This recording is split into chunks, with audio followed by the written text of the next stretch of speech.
Hi there, tribe. It is your mom of three in NYC. Back at you with another video. Hey, I've decided that you guys are special. You guys that are on this journey with me.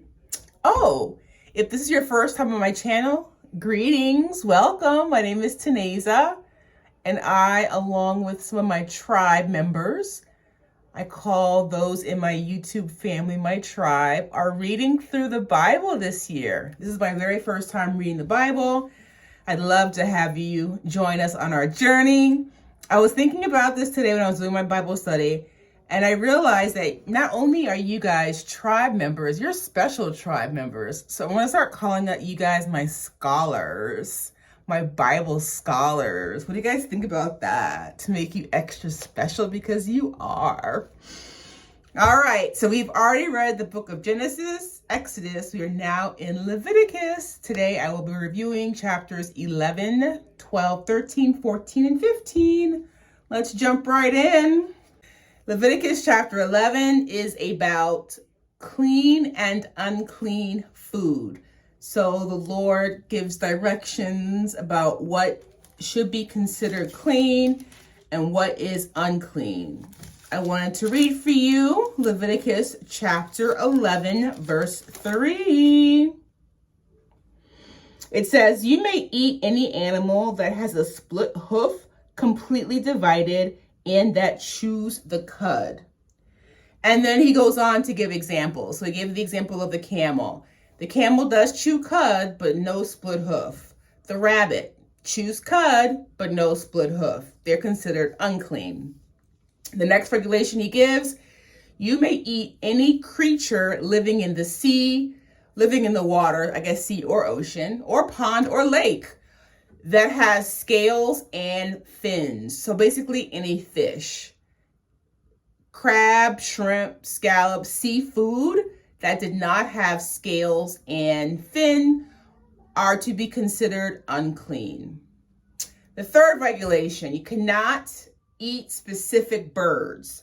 And God spells it out in Leviticus 11:13. These are the birds you are to detest and not eat because they are detestable. The eagle, the vulture, the black vulture, verse 14. The red kite, any kind of black kite, verse 15.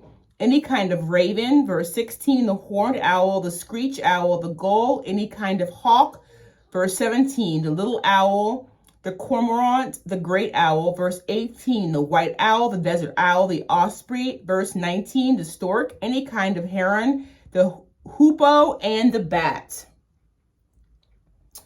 And then also, no flying insects that walk on all fours. You are able to eat locusts in verse 22 of chapter 11, katydid, cricket, or grasshoppers. But in verse 23, all other winged creatures that have 4 legs you are to detest. And that is chapter 11. Chapter 12. This chapter is about purification after childbirth. In chapter 12, if a woman has a boy, gives birth to a boy, she is considered ceremonially unclean for 7 days. She then has to wait 33 days to be purified from her bleeding, I guess after birth. If a woman has a girl, she is considered ceremonially unclean for 2 weeks and has to wait 66 days, more than 2 months, to be purified from her bleeding. I wanted to read for you guys Leviticus chapter 12, verse 6. Leviticus chapter 12, verse 6. When the days of her purification for a son or daughter are over, she is to bring to the priest at the entrance to the tent of meeting a year-old lamb for a burnt offering and a young pigeon or a dove for a sin offering. Leviticus verse 7, he shall offer them before the Lord to make atonement for her, and then she will be ceremonially clean from her flow of blood. These are the regulations for a woman who gives birth to a boy or to a girl. And that is chapter 12. We are on to Leviticus chapter 13. This chapter, guys, has regulations about infectious skin diseases. And it's got two parts, right? So the first part of the chapter is about infectious skin diseases, and the second part of this chapter are regulations about mildew. And I never have read these verses, you guys. These chapters, I'm reading literally for the first time. I've never heard about these in Sunday school, Bible studies. Like, it's all new. So I kind of made like a listing. What's considered clean and unclean. So I'm just going to go ahead. For me, it's more organized this way. Unclean, if a sore appears more than skin deep and the hair in the sore is white. Your skin is considered unclean if your rash spreads, if white swelling in the skin has turned the hair white, if raw flesh is swollen. 5, a boil that's more than skin deep becomes a white swelling or a reddish white spot that turns the hair white. If your boils spread, you're considered unclean. If you've been burned and it's a reddish white spot that turns the hair white. So those are considered being unclean. And when you're considered to be unclean, you have to separate yourselves.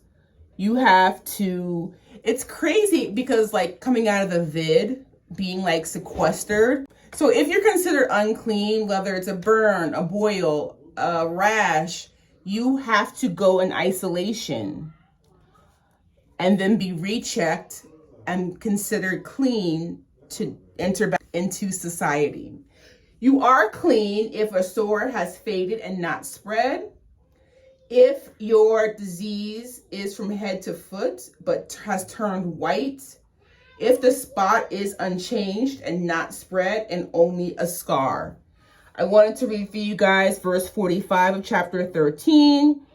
The person with such an infectious disease must wear torn clothes, let his hair be unkempt, cover the lower part of his face and cry out, unclean, unclean. Verse 46, as long as he has the infection, he remains unclean. He must live alone. He must live outside the camp. I mean, God cares about everything, the mildew. The second part of chapter 13 is about mildew and the regulations surrounding it. Verse 49 of chapter 13 of Leviticus.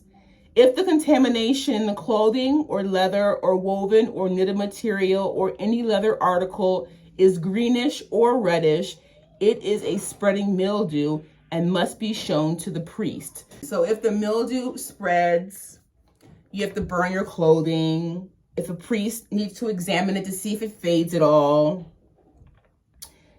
The clothing in verse 58 or the woven or knitted material or any leather article that has been washed and is rid of the mildew must be washed again and it is clean. That is the end of chapter 13. Chapter 14 is all about cleansing from infectious skin diseases. In my notes, I have rules for ceremonial cleansing. I wanted to read verse 8 of chapter 14. The person to be cleansed must wash his clothes, shave off all his hair, bathe with water. Then he will be ceremonially clean. After this, he may come into the camp, but he must stay outside his tent for 7 days. In verse 9, on the 7th day, he must shave off all his hair. He must shave his head, his beard, his eyebrows, and the rest of his hair. He must wash his clothes and bathe himself with water. He will be clean. I have that there are rules for mildew. So this is the mildew in the home. Inspection by the priest, does it spread or not? Remove items from the home and cut out the mildew if it does spread. Chapter 15 is all about discharges being considered unclean. This was kind of gross, to be honest with you. Verse 9 in chapter 15, Everything the man sits on when riding will be unclean. Verse 10, whoever touches any of the things that were under him will be unclean till evening. Whoever picks up those things must wash his clothes and bathe with water. He will be unclean till evening. Verse 13, when a man is cleansed from his discharge, he is to count off 7 days for a ceremonial cleansing. He must wash his clothes and bathe himself with only fresh water, and he will be clean. It then talks about semen and period blood. The woman, when she's on her menstrual cycle, has 7 days of being unclean. You should not touch her or have any sexual interaction with her. And that concludes chapter 15.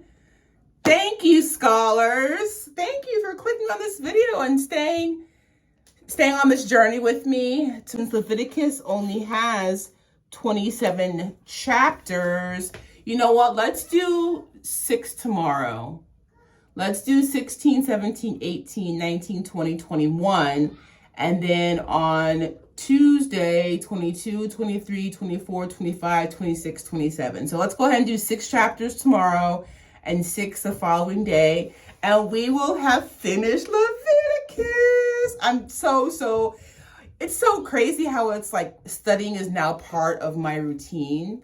And my days like not complete unless I'm in the Word. And that's such a great feeling that I have this appetite now for the Word. And my day, like I said, my day is not complete without getting into it. So thank you guys for that. Thank you for holding me accountable. As always, comments, suggestions, concerns in the comments below.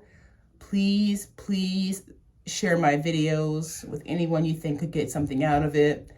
And I will see you in the next video. So again, guys, 6 chapters. 6 chapters for tomorrow. 6 chapters for Tuesday. And then we start Numbers. I'm so proud of us. All right, that's enough. That's enough. Have an awesome evening, and I'll see you in tomorrow's video. Bye, scholars.